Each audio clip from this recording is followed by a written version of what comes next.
Indonesia में आज 5.6 की तीव्रता से तेज भूकंप आया। राजधानी जकार्ता में भारी तबाही मची। इस भूकंप से 56 लोगों की मौत हो गई और 700 से ज्यादा लोग घायल हो गए। घायलों की संख्या को देखते हुए मृतकों की संख्या बढ़ने की आशंका बनी हुई है। वैसे तो इंडोनेशिया में भूकंप आते रहते हैं, लेकिन आज आया भूकंप तेज था। कई इमारतें गिर गईं, लोगों के घर मलबों के ढेर में बदल गए। तेज भूकंप से दहशत मच गई। भूकंप तो इंडोनेशिया में आया, लेकिन दहशत हिंदुस्तान में भर गई, क्योंकि भारत में पिछले कुछ दिनों में 3 बार छोटे छोटे भूकंप आए हैं। लगातार आ रहे भूकंप से भारत में भी बड़े भूकंप का खतरा मंडरा रहा है। जानते हैं, अगर हिंदुस्तान में बड़ा भूकंप आया तो विनाशकारी साबित होगा। सबसे ज्यादा तबाही सिस्मिक जोन 4 और 5 में होगी।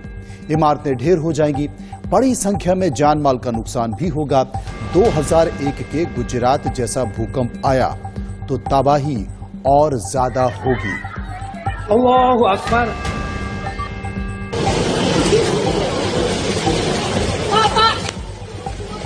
तो आपने आवाज सुनी, आपने देखा, ये कुछ तस्वीरें हैं जो भूकंप की हैं, भूकंप के इलाकों की है। इंडोनेशिया में 5.6 की तीव्रता के भूकंप ने सब कुछ हिलाकर रख दिया। इंडोनेशिया के मुख्य द्वीप जावा में आए इस भीषण भूकंप ने 56 लोगों की जान ले ली। करीब 700 लोग घायल बताए जा रहे हैं। देखिए, ये भूकंप इतना तेज था कि महज चंद सेकंड में सब कुछ तबाह हो गया। लोगों के घर टूट गए, दीवारें गिरकर सड़क पर आ गईं, हर तरफ चीख पुकार मच गई।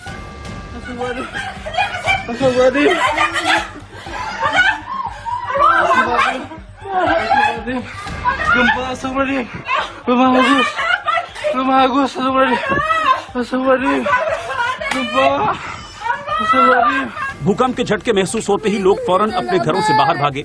तबाही और मौत का डर उनके चेहरों पर साफ नजर आ रहा था। लोग चीख रहे थे, चिल्ला रहे थे।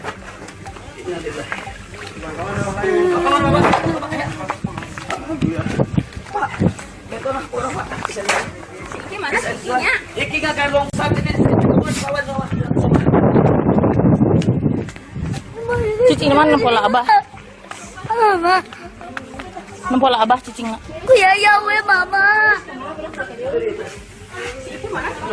जब धरती का डोलना थमा तो हर तरफ मलबा ही मलबा बिखरा हुआ था और लोग मलबे में दबे अपनों को तलाश रहे थे। जो खुशकिस्मत थे वो जिंदा बच गए, लेकिन कुछ लोगों की मलबे में दबने से मौत हो गई।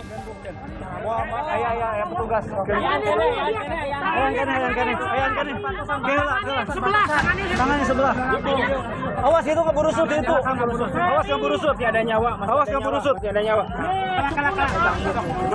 कुछ लोग एक महिला को हाथों में उठाए भागते नजर आए। ऐसा लग रहा है जैसे महिला को मलबे से निकाल कर ला रहे हूँ।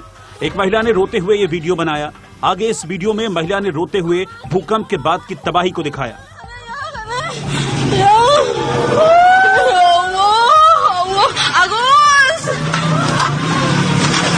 Mak Asep kehilangan Mak Asep dan bolak-balik telepon Mak Asep telepon di jalan telepon Mak Asep bila boleh si om itu wah kadi itu wah ngusir aku jadi dibayar। भूकंप के बाद हर तरफ बर्बादी की तस्वीर थी। एक घायल शख्स की नाक से खून निकलता नजर आया, जो अपने घर की मुंडेर पर बदहवास बैठा हुआ था। छोटे छोटे बच्चे अपने टूट चुके घरों से बाहर निकलकर बिलखते नजर आए।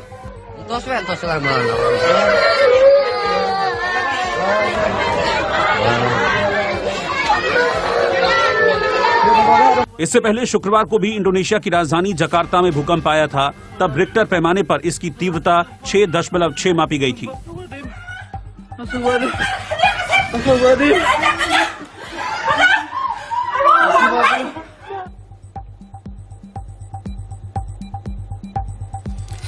असल में इंडोनेशिया में भूकंप सोमवार को 5.6 तीव्रता का भूकंप 56 की मौत आई और 700 से ज्यादा लोग इस भूकंप में घायल हो गए। एक ही अस्पताल में 20 लोगों की मौत हो चुकी है। मरने वालों का आंकड़ा बढ़ने की आशंका जताई जा रही है। राजधानी जकार्ता समेत आसपास के इलाके की धरती हिल गई। जी हां, और इसका एपिक सेंटर कई इमारतों को नुकसान पहुंचा रहा था। कई मकान गिर गए और कई मकान तहस नहस हो गए। ये भूकंप इतना खतरनाक था। सोचिए, इंडोनेशिया में भूकंप से इतनी तबाही मची तो हिंदुस्तान में बड़ा भूकंप आया तो क्या होगा।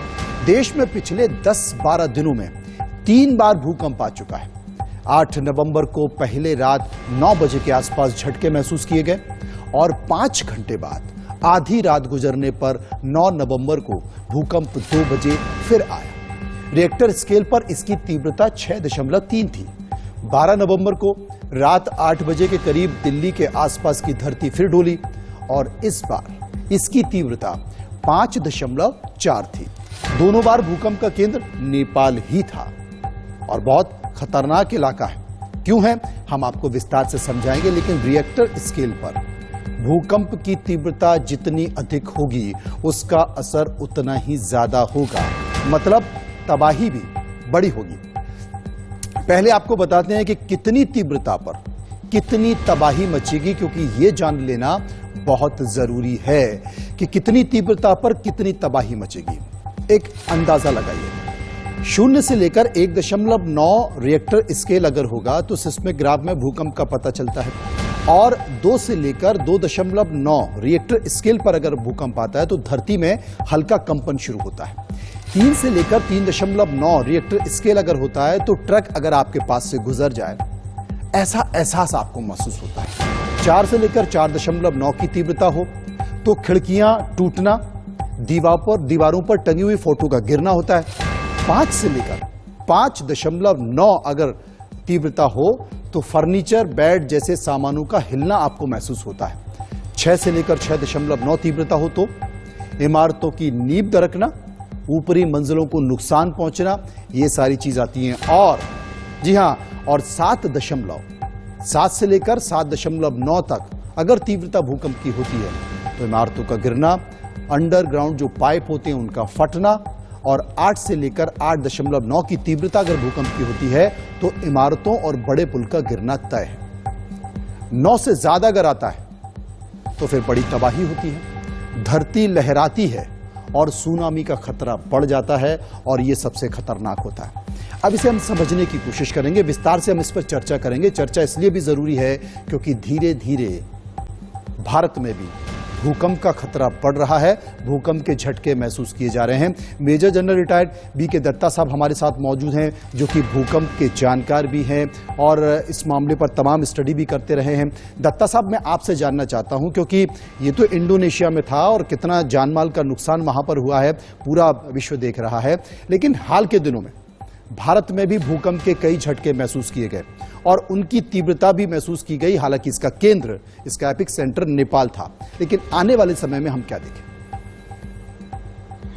देखिए, ऐसा है कि आपदा प्रबंधन प्राधिकरण, हमारा जो नेशनल डिजास्टर मैनेजमेंट अथॉरिटी है जी, उससे बहुत डिटेल्ड गाइडलाइंस निकाली हुई हैं कि जो हमारे सेस्मिक जोन के इलाके हैं, चाहे जोन 3, 4, 5 हैं, उनके अंदर बिल्डिंग का कोड क्या होना चाहिए, वहाँ की प्रिकॉशंस क्या लेने चाहिए, क्योंकि भूकंप में कोई अर्ली वार्निंग नहीं आता है जी। हमें जैसे सुनामी आएगी या साइक्लोन आएगा तो साइक्लोन में हमें 75 घंटे, 48 घंटे, 24 घंटे इस प्रकार से वार्निंग मिलती है, जब तक सुनामी हमें स्ट्राइक नहीं करती।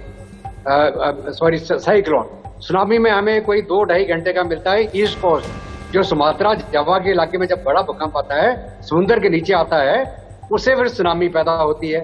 अभी ये जो जावा में आया तो ये अबव द सरफेस था, तो अगर ये समुद्र के अंदर होता तो इससे सुनामी भी पैदा हो सकती जी। तो अभी जहां तक भारत का सवाल है, हमारे यहाँ पे सेस्मिक 5 तक है। हमारे जो नॉर्थ ईस्ट का इलाका दिल्ली सेस्मिक जोन 4 में आता है, NCR का इलाका पूरा सेस्मिक जोन 4 में आता है। और आपको मालूम है कि यहाँ पे हमारी मल्टी स्टोरी बिल्डिंग्स बन रही हैं, हर प्रकार के, जो पुरानी भी आबादी है और नई भी आबादी है। तो सबसे ज्यादा नुकसान होता है जो पुराने मकान हैं जिनके अंदर कंक्रीट का रिइंफोर्समेंट नहीं है। और हमारे जो पुरानी दिल्ली के इलाके हो गए, NCR में पुराने इलाके हो गए, गुड़गांव के अंदर पुराने इलाके हो गए, ऐसे इलाकों में बहुत बड़ी तबाही हो सकती है अगर यहाँ भूकंप आया। और जो मॉडर्न कंस्ट्रक्शन है उसमें थोड़ा कम होगा। तो मैंने जैसे आपको बताया, इसमें अर्ली वार्निंग कोई नहीं है। इसमें P वेव और S वेव, P वेव का 30 सेकंड का आपको वार्निंग मिलेगा, जिसके अंदर की सायरन बोल सकता है, SMS जा सकते हैं। लेकिन आपको मालूम है कि कितने लोग SMS देखते हैं। अगर मेरी जेब में SMS आया तो मैं, हो सकता है मेरे को टाइम ना हो, तो ये सिर्फ 30 सेकंड उसके लिए होता है कि अगर कोई न्यूक्लियर पावर प्लांट है उसका ऑटोमेटिक शटडाउन हो जाएगा। उसका सायरन का वार्निंग आ सकता है, ऑटोमेटिक SMS जा सकते हैं। तो इससे ज्यादा वार्निंग नहीं मिलती है भूकंप में। ये सबसे बड़ी एक सोचने की बात है कि कोई भी वार्निंग नहीं मिलेगी आपको। और अगर तो आप ग्राउंड फ्लोर के आए हैं तो आप ग्राउंड फ्लोर से बाहर निकल जाएं। अगर आप मल्टी स्टोरी में हैं तो आप बाहर भागने की कोशिश मत करें। आप डक कवर होल्ड करें, अपने आप को बचाएं जब तक कि पहला ट्रेमर बंद नहीं होता। पहला ट्रेमर बंद होने के बाद ही आप बाहर निकलने की चेष्टा करें। लिफ्ट का इस्तेमाल बिल्कुल मत करें। स्टेयरकेस के दत्ता साहब, आपने ये तमाम तरह के एहतियात क्या रखे वो तो बता दिए हैं, लेकिन आपने ये भी बताया कि टाइप 4 और टाइप 5 ये दोनों बहुत खतरनाक हैं। और टाइप 4 में दिल्ली NCR का एक बड़ा हिस्सा आता है, नॉर्थ ईस्ट का एक बड़ा हिस्सा आता है और उत्तराखंड के कुछ इलाकों का जो बड़ा हिस्सा है वो आता है। ऐसे में अगर देखा जाए टाइप 4 के रडार पर है पूरी दिल्ली NCR और नॉर्थ ईस्ट, तो यहाँ पर जो बिल्डिंग है, यहाँ पर जो कंस्ट्रक्शन है या एडवाइजरी है आपदा प्रबंधन बोर्ड की, क्या उसको फॉलो किया जा रहा है? हालात किस तरीके से है? देखिए, ऐसा है कि जो जितनी गाइडलाइन है भूकंप को लेकर, इसके चलते हर एक स्टेट गवर्नमेंट के पास भी उनकी हिदायतें हैं। हर एक स्टेट गवर्नमेंट का स्टेट डिजास्टर मैनेजमेंट अथॉरिटी है, वो अपनी गाइडलाइन बाहर निकालते हैं। जो उनके अर्बन डेवलपमेंट अथॉरिटीज हैं, बिल्डिंग कोड्स हैं, जो उनके टाउन प्लानर हैं, वो पूरा ये मान के चलते हैं भी बिल्डिंग का हाइट कितना होना चाहिए, बिल्डिंग की जो स्ट्रक्चरल इंटेग्रिटी है वो कैसी होनी चाहिए, स्ट्रक्चरल इंजीनियर के द्वारा पास होना चाहिए, तभी वो बिल्डिंग जाके आपको पास होगी या उसका कोई आपको क्लियरेंस मिलेगा। नहीं तो उसका NOC नहीं मिलेगा, आपको ऑक्यूपेशन का इजाजत नहीं होगी। तो ये तो हर एक जो हमारे बिल्डर्स हैं, जो प्राइवेट बिल्डिंग अपने मकान बना रहे हैं, थोड़ा सा पैसा ज्यादा खर्च होता है, 5 से 10%। आप ये करें कि आप थोड़ा पैसा ज्यादा खर्च कर लें, अपनी बिल्डिंग मजबूत बनाएं, ताकि आपको भूकंप से आने वाले खतरे से बहुत सारा बचाव हो जाए। अगर आप वो नहीं करेंगे तो आप अपने ऊपर एक जानलेवा खतरा पैदा करके रख रहे हैं, अगर आप एक सेस्मिक जोन के अंदर रहते हैं। और जैसे आपने पहले बताया कि जो इसका मैग्नीट्यूड और इंटेंसिटी होता है, अगर मैग्नीट्यूड की मैं बात करूं, जैसे आपने बताया 2, 3, 4, 5 से लेके 8.9 और 9 तक इसका मैग्नीट्यूड हो सकता है। मैग्नीट्यूड का मतलब है कि मैं एक 100 वोल्ट का बल्ब, 100 वोल्ट का बल्ब है कि वो 100 वोल्ट का मैग्नीट्यूड है। और उसकी जो लाइट जितनी दूर तक जाती है उसको हम ल्यूमिनस बोलते हैं। जितना वो दूर जाएगी उसकी इंटेंसिटी कम होती चली जाएगी। तो एक होता है मैग्नीट्यूड, एक होता है इंटेंसिटी। जी, तो मैग्नीट्यूड को मेजर किया जाता है ऑन रिक्टर स्केल। इंटेंसिटी होती है MS की इंटेंसिटी, जिसमें 4, 5, 6, 7, 8, 9 और 10 जी। तो अगर मैग्नीट्यूड ज्यादा हो, इंटेंसिटी हाई है, तो सबसे ज्यादा नुकसान होगा वहां पे। और हमारा जो इलाका है पूरा, जो खास करके इंडोनेशिया भी है, इसको बोलते हैं रिम ऑफ, इसका जो पूरा गठन है रिंग ऑफ फायर के ऊपर है। वहां पे 3-4 सेस्मिक प्लेट्स जो हैं, जो जमीन के नीचे होती हैं, वो आगे कन्वर्ज करती हैं वहां पे। और सबसे ज्यादा सेस्मिसिटी और वहां पे वोल्केनो जो फटते हैं तो उस इलाके में होते हैं वो। तो जो हमारी सेस्मिक एक्टिविटी है, यूरेशियन प्लेट हो गया, एशियन प्लेट हो गया, ऑस्ट्रेलियन प्लेट हो गया, पैसिफिक प्लेट्स है, जो ये सारी जाके इधर कन्वर्ज होती हैं। जो हमारा हिमालयस बनता है, उसके बाद में ईस्ट में चले जाइए आप, ये पूरा जो इंडोनेशिया के आइलैंड की चेन है, यहाँ पे जितने सेस्मिक एक्टिविटी और वोल्केनिक इरप्शंस हो रहे हैं वो इसके कारण से हो रहे हैं। इसको बोलते हैं पैसिफिक रिंग ऑफ फायर। और जो हमारा 2004 का सुनामी आया था, जिसमें पूरी हमारी तबाही हुई थी ईस्ट कोस्ट में, वो भी सुमात्रा में आया था, जो समुद्र के नीचे, और उसकी वजह से सुनामी आई। जापान का आपको मालूम होगा, एक भूकंप आया, उसके बाद सुनामी आई। फुकुशिमा न्यूक्लियर पावर प्लांट के अंदर वहां से न्यूक्लियर रेडिएशन फैल गई। तो जो अर्थक्वेक है, उसके चलते बहुत सारी एक ऐसी मल्टी डिजास्टर सिचुएशन पैदा हो जाती है, जिसमें बिल्डिंगें ढह जाएंगी, आग लग जाएगी, सुनामी आ जाएगी, गैस का रिसाव हो जाएगा। और इसलिए तो आपदा प्रबंधन, दत्ता साहब, इसलिए आपदा प्रबंधन विभाग आपको समय समय पर एडवाइजरी जारी करता है। लेकिन सबसे बड़ा सवाल है कि मानता कौन है। आप हमारे साथ रहें। दुनिया में हर साल 20,000 भूकंप आते हैं। इनमें से ज्यादातर कम तीव्रता वाले भूकंप होते हैं। इन 20,000 भूकंपों में कम से कम 100 भूकंप ऐसे होते हैं जिनमें नुकसान होता है। इमारतें गिरती हैं, लोग मारे जाते हैं, घर तबाह हो जाते हैं, किसी भी देश की अर्थव्यवस्था पर गहरी चोट होती है। ये भूकंप कुछ सेकंड या कुछ मिनट तक रहते हैं। साल 2004 में हिंद महासागर में सबसे भयानक भूकंप आया था, आपको याद होगा। भूकंप का असर करीब 10 मिनट तक रहा। भूकंप के छोटे छोटे झटके भी आते हैं और लोग दहशत में घरों से बाहर निकलकर सड़कों पर आ जाते हैं, क्योंकि कुछ समय में ही भूकंप आने का डर बना रहता है। और ये सिर्फ डर नहीं होता, ऐसा होता भी है और इसी से आपको बचना होता है। अब सबसे बड़ा सवाल है कि इस साल पिछले 9 महीनों में हिंदुस्तान में 948 बार भूकंप के झटके लगे। कितनी बार? 948 बार। जब जब हिला हिंदुस्तान, वो क्या समय था?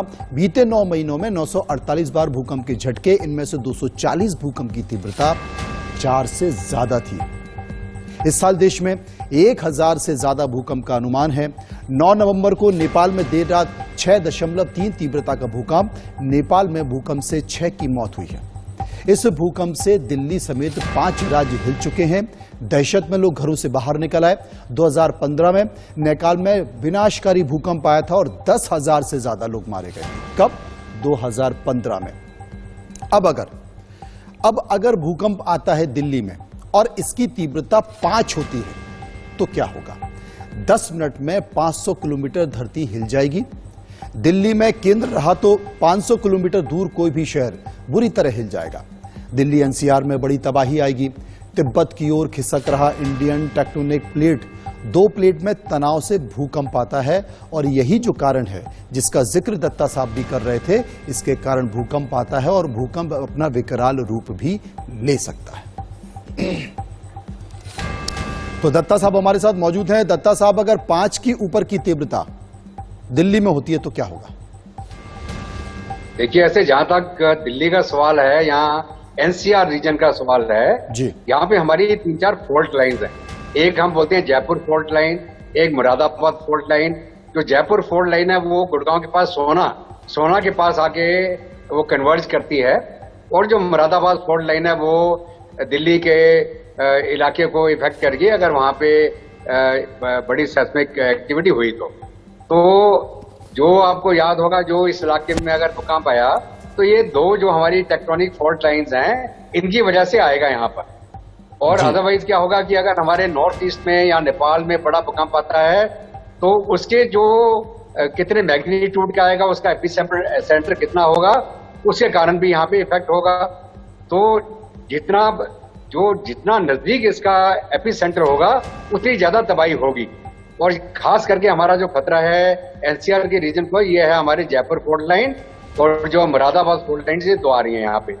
और अगर ये 5 से ऊपर का भूकंप आया और अगर इसका जो जिसको हम बोलते हैं 0 पॉइंट सोना के पास, गुड़गांव के पास हुआ, जो हरियाणा में है, तो पूरे दिल्ली के इलाके में बहुत बड़ी तबाही फैलेगी। और उससे जो हमको डिपेंड करता है कि रात को आता है कि दिन को आता है। तो हमारा ये मानना होता है कि अगर रात को 12 बजे के आसपास का भूकंप आएगा तो सबसे ज्यादा तबाही उस समय होती है, सबसे ज्यादा जान माल का नुकसान उस समय होता है, क्योंकि हर एक आदमी अपने घर के अंदर यहाँ सो रहा है या घर में आराम कर रहा है, वो बाहर नहीं होता। और अगर वो चीज दिन में आती है तो दिन में उसका इफेक्ट जो है वो तकरीबन 60% रिड्यूस हो जाता है। डैमेज जो जिसको हम जान का नुकसान बोलते हैं वो कम हो जाता है, क्योंकि फिर लोग उस समय बाहर निकल जाते हैं। मैं सिर्फ एक और चीज आपको बताना चाहूंगा, जो पीछे बड़ा 2015 में नेपाल का भूकंप आया, उसमें तकरीबन 8 से 10 हजार लोग की जान गई और टोटल जो जिंदगियां बचाई गई पूरे इंटरनेशनल एफर्ट के द्वारा, हमारी भी एनडीआरएफ आर्मी वहां गई तो सिर्फ 14 लोगों की जान बचाई गई, जिसमें 11 लोग हमारी एनडीआरएफ ने बचाए। तो कहने का मतलब है कि तो 8,000 लोग कैसे मर गए? 8,000 लोग इसलिए मर गए क्योंकि उनको 1 घंटे के अंदर कोई बचाने वाला नहीं था। उनको जहां दब गए, जो उनका ब्लीडिंग हो गया, सफोकेट हो गए, उनको मदद नहीं पहुंच पाए, क्योंकि अगर आपको समय पे मदद नहीं पहुंचेगी तो आपकी जान खतरे में है। जी। तो इसलिए हम कहते हैं भाई हर एक जो रेजिडेंशियल एरिया है, रेजिडेंट वेलफेयर एसोसिएशन है, हर एक डिस्ट्रिक्ट की अथॉरिटीज हैं, सिविल डिफेंस होम गार्ड के लोग हैं, इनको अपना अवेयरनेस जरूर पैदा करना चाहिए। आपको अपनी जानकारी खुद होनी चाहिए कि अगर मेरा घर ढह जाए, मेरे घर वाले उसमें दब जाएं तो मेरे अड़ोस पड़ोस में मेरी मदद कौन करेगा? मैं खुद अपनी मदद क्या कर पाऊंगा? क्या मेरे पास गैंती बेलचा गाड़ी का जैक ही होगा, बड़ी बीम आपकी गिर गई, आप जैक लगा कर उसको उठा पाएंगे? तो इस प्रकार जो है इसकी तैयारी करना बहुत जरूरी है, इसका अवेयरनेस होना बहुत जरूरी है। आपको अपनी जान सलामती के बारे में जानकारी होना बहुत जरूरी है, फर्स्ट एड आना बहुत जरूरी है। गवर्नमेंट दत्ता तो साहब, आएगी ये आपकी मदद तो करने। फर्स्ट एड हो गई और प्राथमिक उपचार हो गया, लेकिन दिल्ली में जिस तरीके से अवैध कॉलोनियों का एक तरह से पूरा जंजाल फैला हुआ है, आप देखें सकरी सकरी गलियां हैं, वहां पर जिस तरीके से 1 मंजिल 4 मंजिल 5 मंजिल मकान बने हुए हैं, कोई वहां पर गाइडलाइंस नहीं है। बहुत सारे इलाके हैं, आप गांधीनगर चले जाइए, आप अमर कॉलोनी चले जाइए, आप विकास मार्ग के आगे निकल जाइए, आप अनारकली चले जाइए, दिल्ली में कई ऐसे इलाके हैं जहां पर कोई गाइडलाइन नहीं है। उनकी इमारत भी कमजोर है और उसी कमजोर इमारत पर कई मंजिला मकान बने हुए हैं और सब एक दूसरे से चिपके हुए हैं, बहुत ज्यादा गैप नहीं है। इन तमाम स्थितियों को देखते हुए क्या कहा जाए? बिल्कुल, आपका ऑब्जर्वेशन बिल्कुल वाजिब है और इसको हम रैपिड विजुअल असेसमेंट बोलते हैं, जो कि हर एक स्टेट गवर्नमेंट को, हर एक डिस्ट्रिक्ट अथॉरिटी को ये करवाना चाहिए कि उनके इलाके के अंदर कौन कौन से ऐसे इलाके हैं जो एक्चुअल स्ट्रक्चरल इंजीनियरिंग के लिहाज से कमजोर हैं और जिसके अंदर सबसे ज्यादा तबाही होगी। आप जितनी बड़ी संकड़ीय गली हैं जहाँ पे इंक्रोचमेंट हो गया है, आपको याद होगा अगर आग भी लग जाए इस इलाके में तो भूकंप के दौरान आग भी लगेगी, क्योंकि कहीं पे गैस का रिसाव हो जाएगा, कहीं पे आपको गेल की पाइपलाइन फट जाएगी, कहीं पेट्रोल पंप डैमेज हो जाएगा तो आग भी लगेगी। तो आपके फायर टेंडर ही नहीं जा पाते इन गलियों के अंदर। और ये हमारी जो इन्फोर्समेंट एजेंसीज हैं, हमारी अर्बन डेवलपमेंट अथॉरिटीज हैं, हमारे जैसे हरियाणा में हुडा हो गया, दिल्ली डेवलपमेंट अथॉरिटी हो गई, जो हमारे टाउन प्लानर है, इनकी बहुत बड़ी जिम्मेवारी है। ये अपनी जिम्मेवारी से नकार नहीं सकते हैं। बाद में आप बोलते हैं जी हम बिल्डिंग ढा देंगे और यहाँ बाद में हम रेगुलराइज कर देंगे, तो आपने बनने क्यों दी? आप तो बनने दे रहे हो ना उसको, आप बिल्कुल बनने दे रहे हो। दत्ता साहब, ये सवाल मेरा इसलिए भी था, आप रहे हमारे साथ, ये सवाल मैंने इसलिए भी पूछा था क्योंकि ऐसा नहीं है कि इस बात को जानने की कोशिश नहीं हुई है कि भूकंप के लिहाज से दिल्ली के कितने मकान सुरक्षित हैं।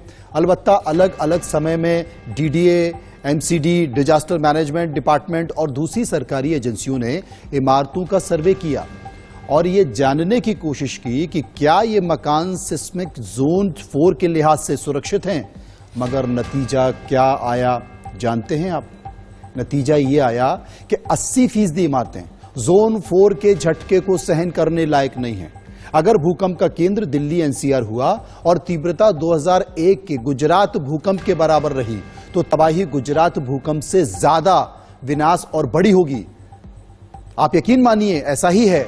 और कारण यह है कि दिल्ली में आबादी का घनत्व बहुत ज्यादा है और घरों की हालत कमजोर है।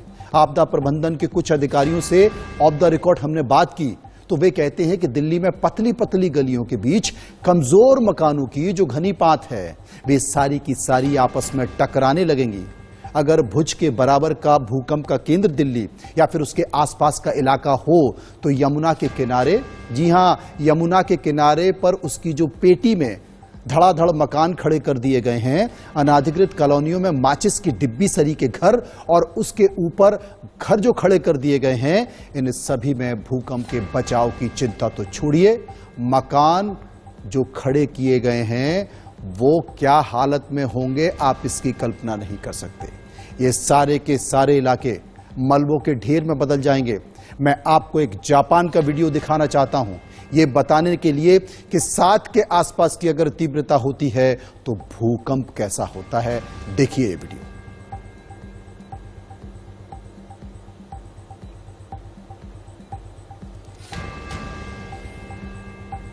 ये जो आप वीडियो देख रहे हैं ये 7 के आसपास की तीव्रता का है। ये जापान का वीडियो है और ये अपने आप में बड़ी तस्वीर बयां करता है। ये जो सवाल है कि भारत में, ये अपने आप में बड़ा सवाल है, मैं जिसका जिक्र कर रहा हूं इसको समझने की कोशिश कीजिए। ये आम जनता से जुड़ा हुआ सवाल है कि भारत में अगर भूकंप आता है तो क्या स्थिति होगी, और इसे लेकर लगातार चिंता की जा रही है तमाम एजेंसियों के द्वारा, इसे लेकर तमाम चिंता की जा रही है सरकार के द्वारा। लेकिन आप तेज रफ्तार दौड़ती भागती जिंदगी में ये सोचने समझने को कोई तैयार ही नहीं। चंद पैसों के लालच में जो बिल्डर हैं वो सस्ते मकान बना रहे हैं जिसकी बुनियाद बहुत कमजोर है, जो इमारतें खड़ी हो रही हैं उनकी बुनियाद बहुत कमजोर है। और जैसा कि दत्ता साहब जिक्र कर रहे थे कि अगर 5 के आसपास की तीव्रता का भूकंप आता है तो दिल्ली के लिए खतरनाक होगा। लेकिन दत्ता साहब, अभी कोई सोच समझ नहीं रहा है।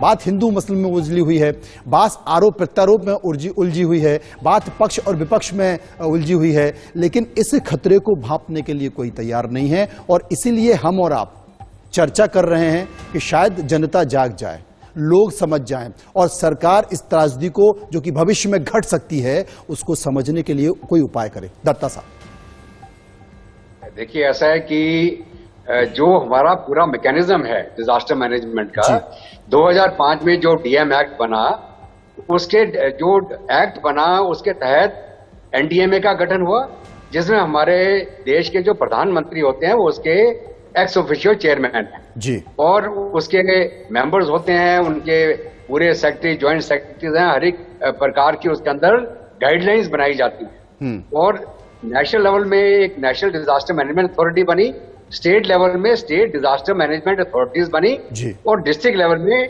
डिस्ट्रिक्ट डिजास्टर मैनेजमेंट अथॉरिटीज बनी। तो मेरा कहने का मतलब ये है कि पॉलिटिकल एक्टिविटी जो मर्जी चलती रहे, जो हमारा एडमिनिस्ट्रेटिव स्ट्रक्चर है, जो हमारा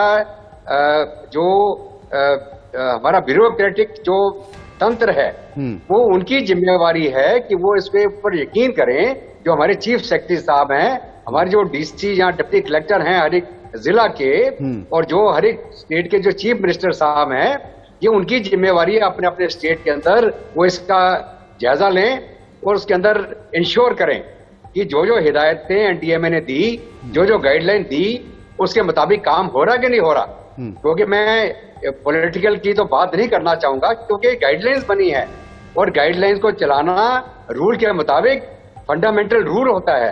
और फंडामेंटल रूल जो डिजास्टर आपदा प्रबंधन का है वो 2005 का डीएम एक्ट है।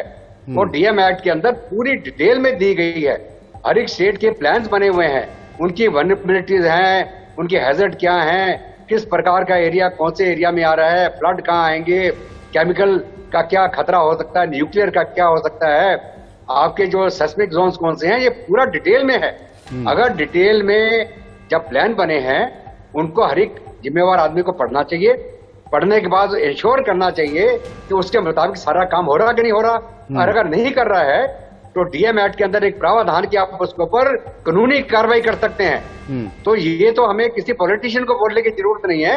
हमारे जो सेक्रेटरी लेवल के अफसर हैं, जो डिप्टी कलेक्टर्स हैं, आईएएस के अधिकारी हैं, सारे ये उनकी जिम्मेवारी है।